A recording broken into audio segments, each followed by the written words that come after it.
Hello, welcome to this week's book club. My name is David, as I'm sure hopefully you may not recognise me. The glasses, there we go.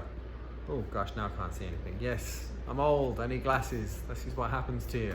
I'm David, I'm the camp director. I've been at Southampton Fresh Air Home for how long now? Oh gosh, your guess is as good as mine. 26 years, I believe. Started in 1994, so if you get bored while you're listening to me, you can do some math. And the book that we're here to talk about today is, it's a little gem.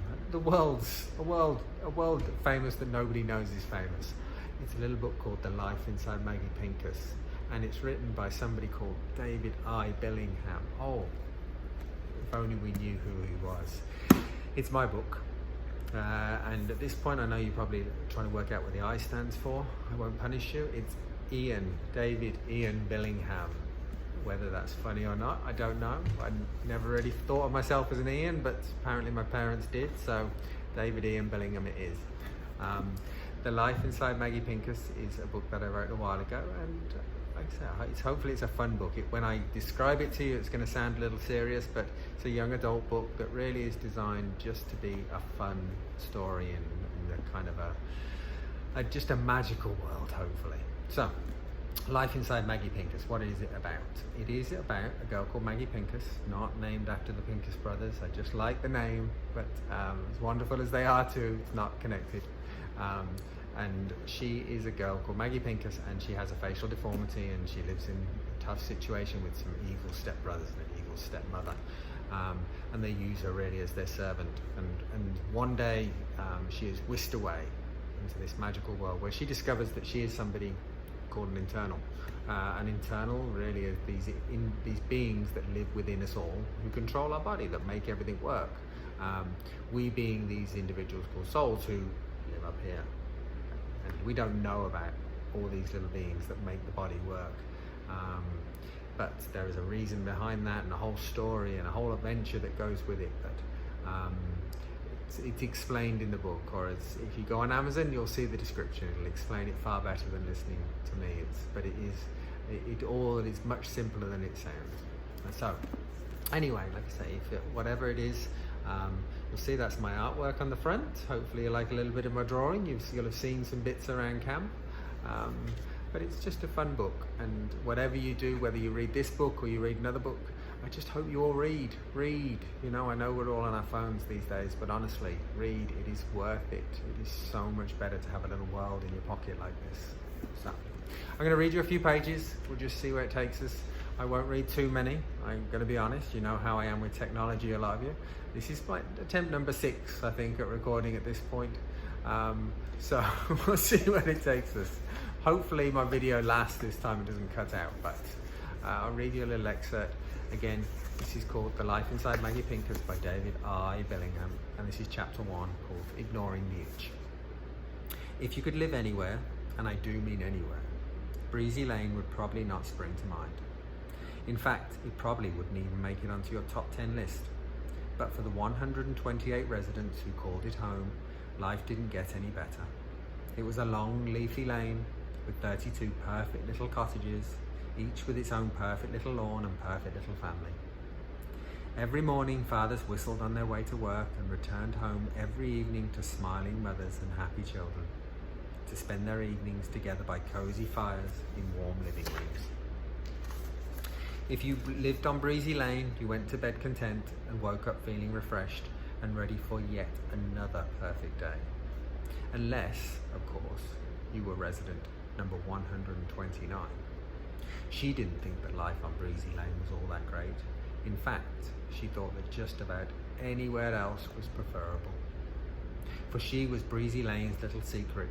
She was the one who didn't belong, the one who wasn't perfect. Thud, thud, thud, bang.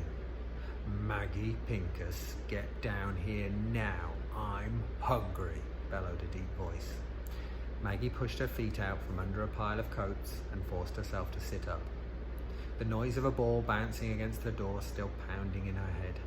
I'll be right there, Edward, she croaked, still half asleep. We've got 2 minutes, he said, and then stomped away. She rubbed her eyes and stared at the damp attic that she called home. Several missing roof tiles allowed dusty shafts of daylight to shine through the darkness, illuminating a room of bare wooden beams stuffed with furry pink insulation. Several pots and pans balanced precariously across the empty spaces, each filled with greying rainwater that trembled with each vibration in the cottage. Various planks of old wood crisscrossed the bare beams to create a path from the bed to an old dresser that stood in the shadows. Maggie sleepily balanced her way across the room. She knelt in front of a small mirror propped up against the dresser as something small scurried away into the shadows. A large frying pan served as a sink, and Maggie scooped up its contents, bending over to splash the freezing rainwater in her face to try and wake herself up. The attic had been unusually cold last night. Even with all of her father's old coats, she struggled to stay warm. Several times she had been awoken by her own shivering, only to lie there watching her misty breath until she fell back to sleep. Again she dipped her hands into the cold water, this time pulling back the dark hair that hung in front of her face. For a second she hesitated, staring into the pan's rippling contents, nervous of what she was about to do.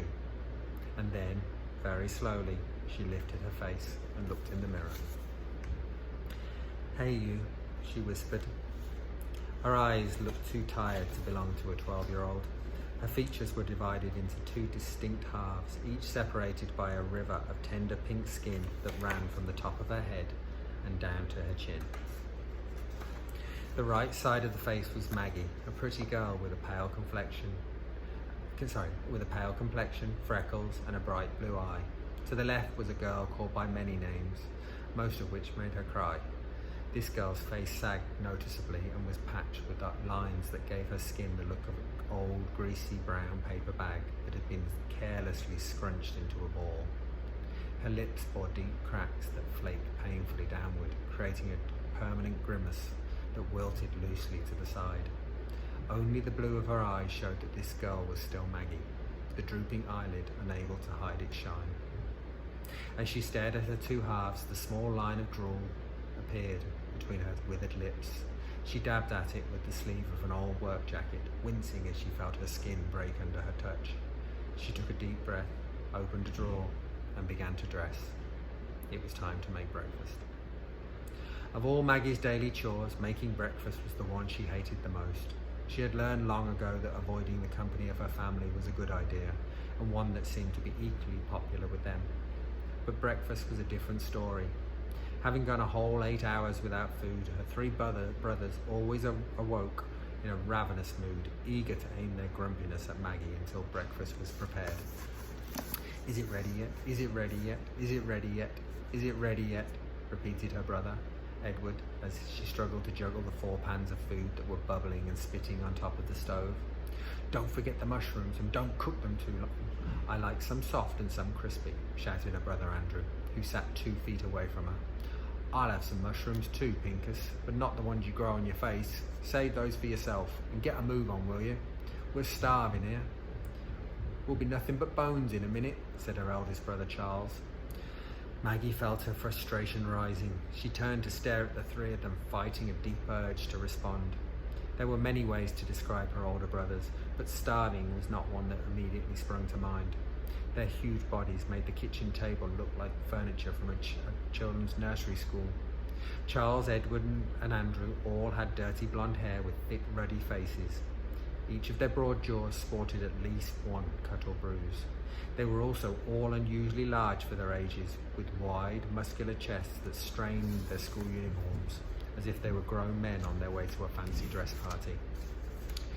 Together, they were one of the most feared scrums in schoolboy rugby.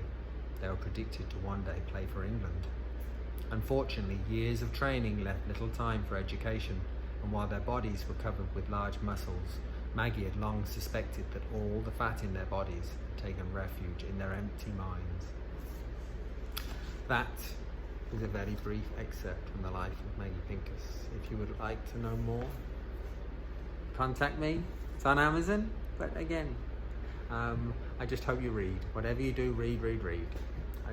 I do love to write, I love to read, and nothing is better than having a little world in your pocket. So thank you for joining us for this book club, and thank you for listening. Thank you for indulging me while I talk about my book. Yeah, I hope you enjoy, and hopefully you'll pick up a book soon, and we'll see you soon. That would be nice. Okay, take care.